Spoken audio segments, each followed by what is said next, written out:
My name is Carine Kanimba, and I am a human rights activist. For the past 2.5 years, I've been working to get my father, Paul Rusesabagina, out of a prison in Rwanda after he was kidnapped, tortured, and then essentially hidden from the public eye by the government in order to silence him. I learned that I had Pegasus on my phone in January or February of 2021. A collective of journalists called Forbidden Story. One of the journalists from Forbidden Stories reached out to me saying that they had reasons to believe that my phone had been infected. So they approached me in February of 2021 and asked if they could conduct a forensics analysis on my phone. It was difficult to accept at first because I knew that handing over your phone to someone for them to take a copy of it and look into all of it is essentially giving up all of my privacy. But I felt that they were coming with the intentions of looking at whether my phone had been targeted, and they were there to help rather than hurt. So at least they gave me that impression. And so I agreed. They conducted forensics on my phone and discovered that I had been in fact targeted with the spyware.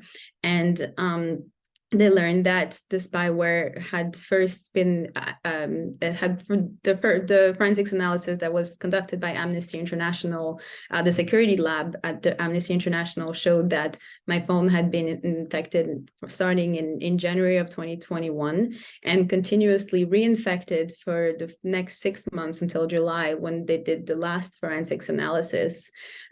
Shortly after that, another analysis was done by Citizen Lab, which discovered that my phone had been infected even before. So as early as September 2020, which is a few days after my father had been kidnapped.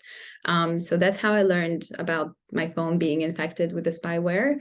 And ever since, we've discovered some very shocking details. For instance, the forensics analysis showed that from the moment I walked into a meeting with the Belgian foreign minister to talk about my father's case, because he's also a Belgian citizen, and to advocate for his release, the moment I walked in until the moment I walked out, the spyware was active in my phone, which means that the Rwandan government, which we suspected to be, had been listening to the entire conversations while we were pleading for my father's life. And of course, the analysis showed that they had been continuously listening to our communications, our calls, and our interactions with all of the teams of people that we're working with, but also with our legal representations. And from a legal perspective, when you're trying to protect the confidentiality of our work as it relates to my father and his case to move forward, knowing that the Rwandan government was listening to our private communications with our lawyers was also shocking, to say the least. Pegasus, as far as I understand, takes full control of your phone.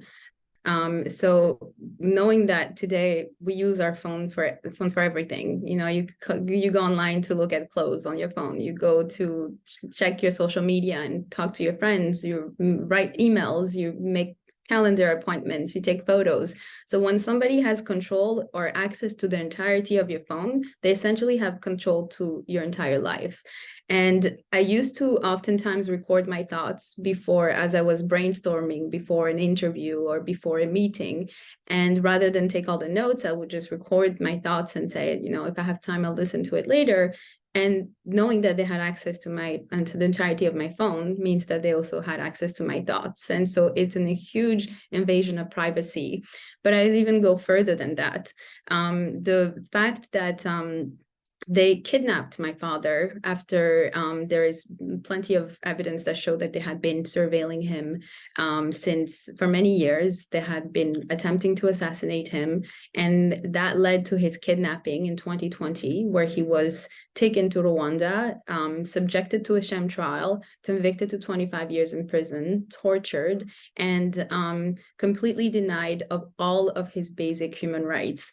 And before doing that, they've surveilled him, they followed him, they watched him. And then now they were doing that to me. They were following me, surveilling me, listening to my conversations. And the scariest part was to know that if they're capable, we were capable of kidnapping my father and taking him away after surveilling him. My fear was that that would happen to me next. And that completely changed my life in that I no longer felt safe wherever I went. I did not feel safe to walk outside of my home. I need to go everywhere I went, and still today need to go with someone most of the time. And just the realization that they're so close and have completely taken control of my private life, and that I no longer have that privacy, is a huge shift in the way that I approach life and do everything. So it's impacted my life in more ways than one. But not only me, also I think my family and friends, people who contact me, know now that my phone may be spied on, and so they're afraid to contact me. Sometimes when people come into my home, they ask if my phone is off, if my phone is away, so that I have to make them feel safe. I put it away, and sometimes in the microwave, as I was told, that's one of the ways to stop the spyware from being active.